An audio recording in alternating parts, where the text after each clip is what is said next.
Mga kachika, pag-usapan natin ang isang karaniwang obserbasyon sa maraming tahanan. Ang biglaang paggising ng matatanda tuwing 3:00 ng umaga. Maaaring iniisip ng iba na ito ay simpleng bagay lamang. Natural na napupukaw ang diwa ng ating mga lolo at lola sa kalagitnaan ng gabi, parang may alarm clock na nakatakdang mag-ring.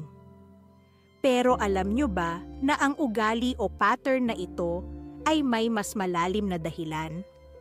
Hindi ito basta kapritsyo o gawa-gawa ng katawan, kundi resulta ng maraming pagbabago, mula sa pisikal na aspeto hanggang sa mental at emosyonal na kalagayan. Habang tumatanda ang isang tao, nagkakaroon ng pagbabago sa mismong sistema ng katawan. Ang tinatawag nating biological clock o circadian rhythm ay may papel na ginagampanan sa pagtulog at paggising. Sa kabataan, mas mataas ang produksyon ng melatonin, isang hormone na responsable para sa kalidad ng ating tulog. Ngunit habang dumarami ang taon, bumababa ang level ng melatonin sa katawan ng matatanda. Ang epekto nito? Mas madali silang magising sa gitna ng gabi. At madalas, hirap na rin silang bumalik sa mahimbing na tulog. Kaya kung napapansin ninyo na maaga nang natutulog ang mga lolo at lola at maaga ring nagigising, huwag na kayong magtaka. Normal lang ito bilang bahagi ng natural na proseso ng pagtanda, ngunit hindi lamang pisikal na pagbabago ang nakakaapekto sa tulog ng matatanda. Isa pang salik ay ang mental at emosyonal na estado ng isang tao. Sa totoo lang, marami sa ating mga matatanda ang may iniisip na mabibigat o bumabagabag sa kanilang isipan. Ang stress, anxiety, at maging ang depresyon ay maaaring magparamdam lalo na sa gabi. Ayon sa mga eksperto, ang 3:00 ng umaga ay oras kung kailan tumitindi ang stress sa utak. Parang ang isip ay biglang nagiging alerto, nag-iikot, at nagbabalik-balik sa mga alalahanin. Hindi na nakapagtataka kung bakit maraming matatanda ang nagigising sa oras na ito, nagmumuni-muni ng mga problema, o nag-aalala sa kalagayan ng pamilya, kabuhayan at sariling kalusugan. Minsan, kahit gustuhin nilang bumalik sa pagtulog, hindi na nila magawa dahil sa gulo ng kanilang damdamin at pag-iisip. Bukod pa rito, may mga medikal na kondisyon din na pwedeng maging dahilan ng madalas na paggising sa gabi. Para sa ilan, ang high blood pressure o hypertension ay nagpapahirap sa katawan na manatiling relax. Ang diabetes naman, kapag hindi kontrolado, ay pwedeng magdulot ng madalas na pag-ihi sa gabi o discomfort. Ang mga problema sa puso ay maaari ring magdulot ng kabigatan sa dibdib o hindi komportableng pakiramdam tuwing hating gabi. Hindi rin natin dapat kalimutan ang sleep apnea, isang kondisyon kung saan biglaang humihinto ang paghinga habang natutulog, na nagdudulot ng biglaang paggising at pagkapagod kinabukasan. Para sa mga may arthritis o matinding pananakit ng katawan, ang bawat paggalaw sa kama ay pwedeng magdulot ng discomfort, kaya't madali silang magising. Mahalaga na hindi natin balewalain ang ganitong pattern ng pagtulog, lalo na kung paulit-ulit at nakakaapekto na ito sa pang-araw-araw na buhay ng ating mga mahal na matatanda.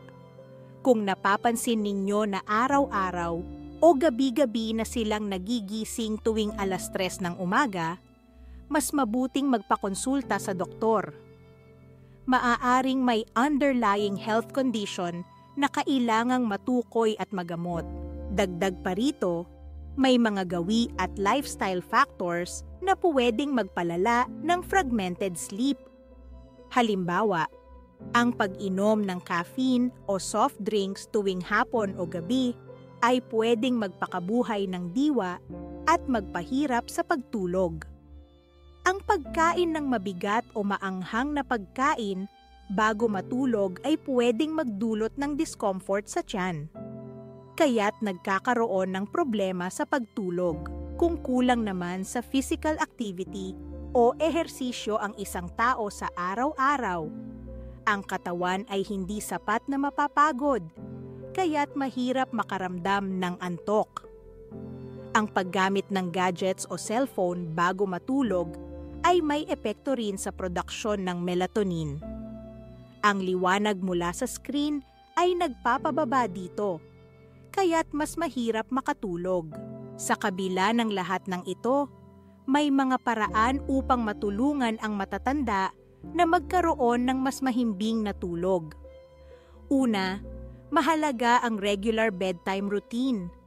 Kung consistent ang oras ng pagtulog at paggising araw-araw, mas madali para sa katawan na sundan ang natural na pattern ng pagtulog. Iwasan din ang caffeine at heavy meals bago matulog. Magpahinga ang tiyan at katawan upang maging relax ang pakiramdam. Maaari ring subukan ang relaxation techniques, deep breathing, meditation, or light stretching bago matulog ay nakakatulong upang mapababa ang stress level at mapakalma ang isip.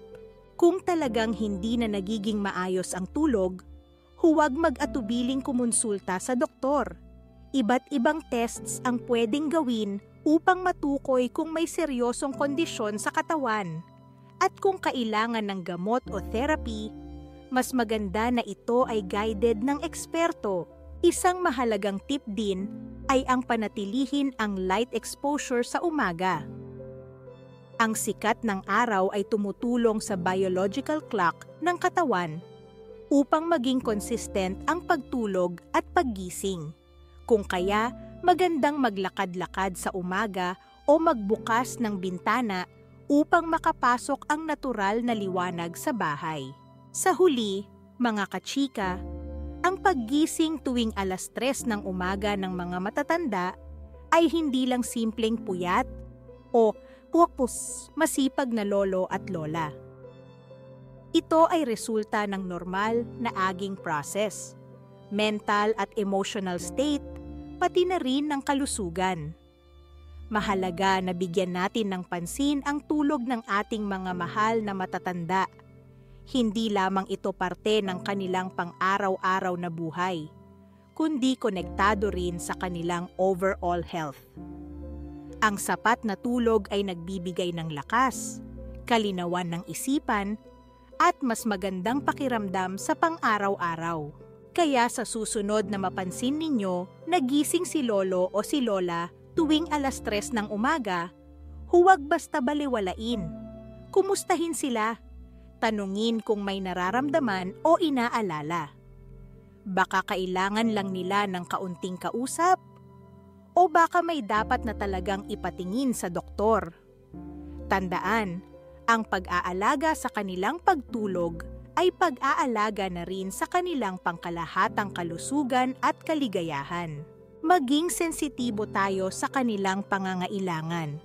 Tulungan silang mag-adjust sa kanilang mga gawi, bigyan ng tamang payo, at higit sa lahat iparamdam na may nagmamalasakit sa kanila. Ang pagtanda ay isang yugto ng buhay na puno ng pagbabago. At ang pagtulog ay isa sa pinakamahalagang aspeto na dapat nating pagtuunan ng pansin. Sa simpleng paraan ng pag-unawa at pag-aalaga, malaki ang maitutulong natin sa kanilang kalusugan at kapayapaan ng isip. Kaya mga kachika, sana ay nakatulong ang pagtalakay natin sa paksang ito. Kung may lolo, lola, nanay, o tatay kayo na madalas magising sa kalagitnaan ng gabi, huwag mag-alala. May mga solusyon at may mga dahilan na pwedeng pag-usapan. Ang mahalaga ay sama-sama tayong maghanap ng paraan upang maging mas magaan, mas masaya, at mas malusog ang pagtanda ng bawat isa.